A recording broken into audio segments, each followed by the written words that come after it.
नमस्कार, खबर समय जगत में आपका स्वागत है। मैं हूँ आपके साथ अंकिता और आइए अब खबरें देखते हैं विस्तार से। अम्भा ध्वनि प्रदूषण एवं खुले में अंडा मांस बिक्री को लेकर एसडीओपी कार्यालय अम्भा में धर्म गुरुओं और शांति समिति के सदस्यों, मीडिया कर्मियों के साथ अम्भा एसडीएम और एसडीओपी ने संयुक्त बैठक बुलाई, जिसमें बताया गया कि अम्भा शहर में खुले में अंडा मांस मछली की बिक्री को पूर्णतः प्रतिबंधित किया जाए। दरअसल शपथ लेते ही सीएम मोहन यादव ने खुले में अंडा मांस की बिक्री को प्रतिबंधित करने का आदेश पारित किया था। इसके साथ ही अम्भा एसडीओपी ने बताया कि संज्ञान में आया है कि विभिन्न धर्म स्थलों में निर्धारित डेसिमल का उल्लंघन करते हुए लाउड स्पीकर का प्रयोग किया जा रहा है। शोर से मनुष्य के काम करने की क्षमता, आराम और नींद में व्यवधान पड़ता है। शोर वाले वातावरण से हाई बीपी, बेचैनी, मानसिक तनाव, अनिद्रा जैसे प्रभाव शरीर में पाए जाते हैं। इससे कान के आंतरिक भाग में भी समस्या हो जाती है। लाउड स्पीकर और हॉर्न, यहाँ तक के निजी आवासों में भी इस्तेमाल का व्यापक दिशा निर्देश सुप्रीम कोर्ट द्वारा इस संदर्भ में दिए गए निर्णय के अंतर्गत जारी किया गया है। जो खुले में मांस बिक्री उसके लेकर जो वातावरण प्रदूषण होता है,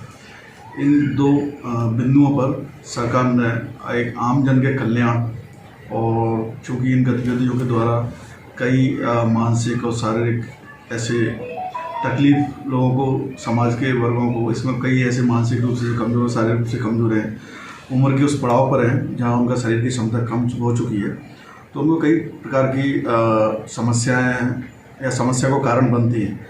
क्योंकि आज जिस वातावरण में हम रह रहे हैं, कई तरह के ऐसे रोग जो हमारी डेली के जो एक लाइफ स्टाइल को लेकर, दिनचर्या को लेकर हैं, तो कहीं ना कहीं ये दोनों कारण उसको प्रभावित करने वाले बहुत बड़े पैरामीटर हैं।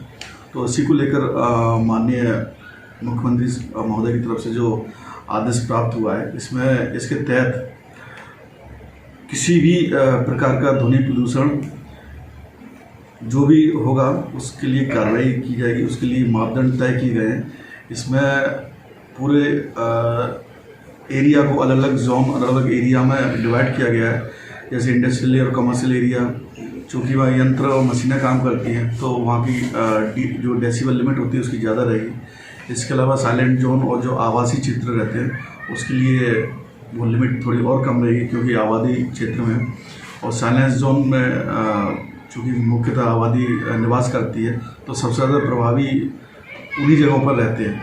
तो इसी आदेश के परिपालन में और इसको इम्प्लीमेंट कराने के प्रयास के तौर पर आज हमने धर्म गुरुओं, शांति समिति के सदस्यों और आप सभी मीडिया कर्मियों को आमंत्रित किया, क्योंकि ये किसी भी तरीके से शासन का एक पक्षीय कार्रवाई नहीं दिखनी चाहिए। शासन की मंशा है बिना किसी विवाद के निरपेक्ष होते हुए सबकी सहमति से, सबके सामंजस्य से इसका क्रियान्वयन हो।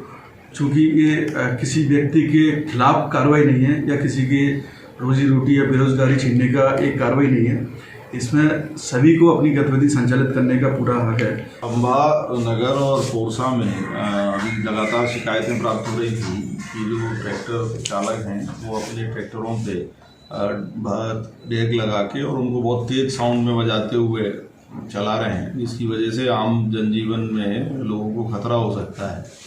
तो उनके विरुद्ध आज हमने 5 ट्रैक्टरों के विरुद्ध कार्रवाई की है और उनको जब्त किया है और उनके ऊपर कोलाहल नियंत्रण अधिनियम के तहत FIR की गई। ये कार्रवाई आगे भी जारी रहेगी और कोई भी इस तरीके के जो वाहन चालक हैं जो इस तरीके से नियमों का उल्लंघन करते पाए जाते हैं, उनके खिलाफ सख्त कार्रवाई की जाएगी और वाहन जब्त किया जाएगा।